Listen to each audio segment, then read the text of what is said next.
ஒரு அம்மாவா நமக்கு இருக்கிற டார்கெட்டு நம்ம பசங்களை ரொம்ப ஹெல்த்தியா வளர்த்துறது தான். காசு பணம் கூட சம்பாதிச்சுக்கலாம், ஆனா உடம்பு கெட்டு போகாம ஆரோக்கியமா இருக்கிற மாதிரி பாத்துக்கிறது தானே ரொம்ப நல்லது. காலம் கெட்டு போயிருச்சு அப்படிங்கிறதுக்கு உதாரணம் இதுதான். ஹெல்த்தியான உணவு முறையை ஃபாலோ பண்றவங்கள பார்த்தாலே ஒரு சிலர் எல்லாம் இப்படி எல்லாம் சாப்பிட்டா 200 வருஷம் வாழ்ந்துருமா அப்படிங்கிற மாதிரி கேட்கறாங்க. பக்கத்து தோட்டத்துக்காரங்க அவங்க தோட்டத்துல குமிட்டி கீரை இருக்குன்னு சொல்லிட்டு அவங்க பறிச்சுட்டு வந்து எனக்கு நேத்து கொடுத்தாங்க. அந்த கீரையை தான் இன்னைக்கு கிடைஞ்சிருந்த டேஸ்ட் அவ்வளோ சூப்பரா இருந்தது. நான் எப்பவுமே கீரையை இந்த மாதிரி தான் கிடைவேன். மௌரேஷ் மௌரிகாக்கு இந்த டேஸ்ட் ரொம்பவும் பிடிக்கும். கீரை கிடைஞ்சிட்டோம் அப்படின்னா கடைசியா இந்த மாதிரி தாளிச்சுக்குவேன். இதுக்கு தேங்காய் ஊற்றி சாப்பிட்டா டேஸ்ட் அவ்வளோ சூப்பரா இருக்கும். உங்களுக்கு வேணும்னா சொல்லுங்க, இந்த கீரை கடையில் எப்படி செய்யறதுங்கிற வீடியோ தனியா அப்லோட் பண்றேன். மௌரேஷ்க்கு இன்னைக்கு காலையில படிக்கிற வேலை கொஞ்சம் அதிகமா இருந்தது, அதனால நானே நல்லா கீரை நிறைய போட்டு தேங்காய் போட்டு நல்லா ஊட்டி விட்டுட்டேன். மௌரிகாக்கு லீவுங்கிறனால அவங்க அப்பா கூட போற மாதிரி இருந்துச்சு, அதனால நேரமா எழுப்பி கசாயம் தண்ணி எல்லாம் கொடுத்து முடிச்சுட்டு அதுக்கப்புறம் கீரை கடையிலும் நல்லா வயிறு நம்புற அளவுக்கு ஊட்டி விட்டுட்டேன். தோட்டத்துக்கு போனதுக்கு அப்புறம் இந்த ஃப்ரைட் ரைஸ் தான் விரும்பி சாப்பிடுவா, கீரை எங்காவது கம்மியா சாப்பிட்டுருவா அப்படிங்கறனாலேயே இங்கேயே ஊட்டி அனுப்பிச்சு விட்டுட்டேன். இந்த ஃப்ரைட் ரைஸ் வாரத்துல ஒரு டைம் அது செஞ்சிருவேன். இதுல நிறைய காய்கறிகள் போடுறோம், அது போக மிளகுத்தூள் போடுறோம், முட்டை உடைச்சு ஊத்துறோம்,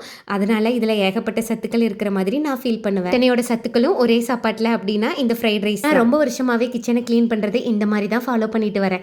சமைக்கும் போது எந்த பொருள் எடுத்தாலும் உடனுக்குடனே கைக்கு அப்பப்பவே அந்த பொருளை அங்கங்க வச்சிருவேன். அதே மாதிரி சமைக்கும் போது கரண்டி வைக்கிறதுக்குனே இந்த மண் பாத்திரத்தை யூஸ் பண்ணுவேன். கரண்டியா அடுப்பு மேல அங்க இங்கன்னு எங்கேயும் வைக்க மாட்டேன். அதே மாதிரி சமைக்கும் போது காய்கறி வெட்டுவோம், அதுல இருந்து வர வேஸ்ட், அதுக்கப்புறம் முட்டை ஏதாவது யூஸ் பண்ணோம்னா முட்டை தோல், அந்த மாதிரி என்ன வேஸ்ட் இருந்தாலும் இந்த மாதிரி ஒரு கூட பக்கத்துல வச்சுக்கிட்டு இதுல போட்டுருவேன். அதுக்கப்புறமா கொண்டு போய் அதெல்லாம் டஸ்ட்பின்ல சேர்த்திடுவேன். முடிஞ்ச வரைக்கும் சமைக்கும் போதே இந்த கிச்சன் செல்ஃப்ல வந்து எந்த குப்பையும் இல்லாம நீட்டா பாத்துக்குவேன். இப்படி சமைக்கும் போதே கைக்கு கிளீன் பண்றதுனால மறுபடியும் பெருசா கிளீன் பண்ற மாதிரி இருக்காது.